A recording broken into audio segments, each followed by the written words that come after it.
जय श्री जगन्नाथ सुधीवृंद कथार अच्छी विश्वास मिले हरि तर्के बहु दूर। जदि विश्वास आपण पाखे अच्छी भगवान पाखरे अच्छा, जदि विश्वास नहीं तर्क अच्छी बोधे भगवान नहांती। जदि आम देखा प्रहलाद जीवन में अनेक कष्ट किंतु केवल ओहरी जाई नहांती, बरं अखंड विश्वास सहित अपेक्षा करिसेंती भगवान को।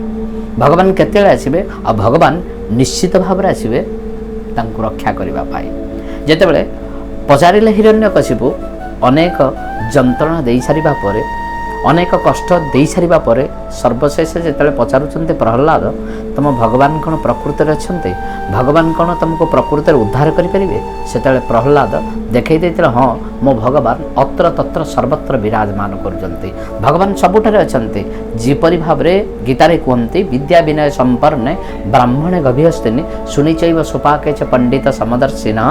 भगवान को जे सर्वत्र अनुभव करते से होते प्रकृतर पंडित। तेणु प्रहलाद कहले मो भगवान सर्वत्र विराजमान करछंती। पचारिले हिरण्यकशिपु तुम भगवान कौन ए स्तंभरे अच्छे? हाँ मो भगवान ए स्तंभरे अच्छे।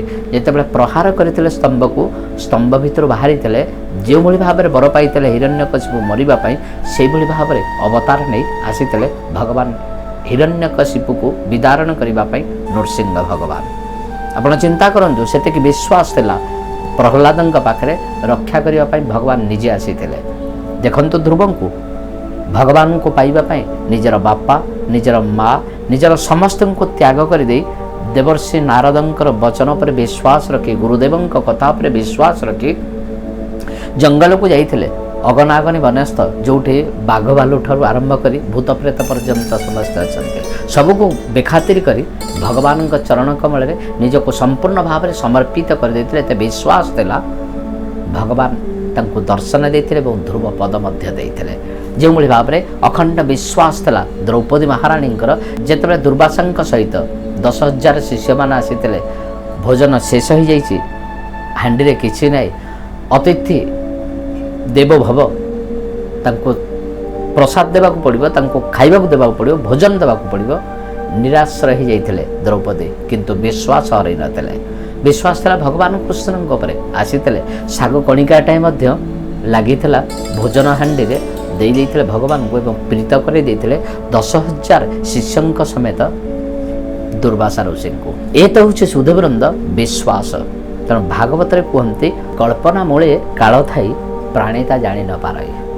तांको पाखे कल्पना जल्पना नथिला, से माने संपूर्ण भाव में भगवान विश्वास रखे अखंड विश्वास। किंतु आम पाखे विश्वास अच्छी किंतु आम कौटी के जानी मनरे भावुचे काले भगवान आसबे ना, काले भगवान आम कथा शुणवे ना, काले भगवान ए कथाटा करेंगे ना। तेणु भागवतर न्याय रे कल्पना मूले काल थाई प्राणीता जानी न पारे। आम पाखे कल्पना जल्पना अच्छी बरदान किंतु अच्छी। तेणु आम भगवान को पाई पारुने। आम जदि एकनिष्ठ न हवा, आम जदि संपूर्ण भाव में त्याग न करवा, आम जदि संपूर्ण भाव में भगवान विश्वास न करवा, आम जदि संपूर्ण भाव में डेडिकेटेड न हवा, ताले भगवान आम पाखु आसबे ना। ये शास्त्रकार मानकर वचन। तेणु न देव विद्यते काष्ठे न पाषाणे न मणुमये भाव ही विद्य देव तस्मात् भाव ही कारणम। आपण सबू छाड़ी दिंतु।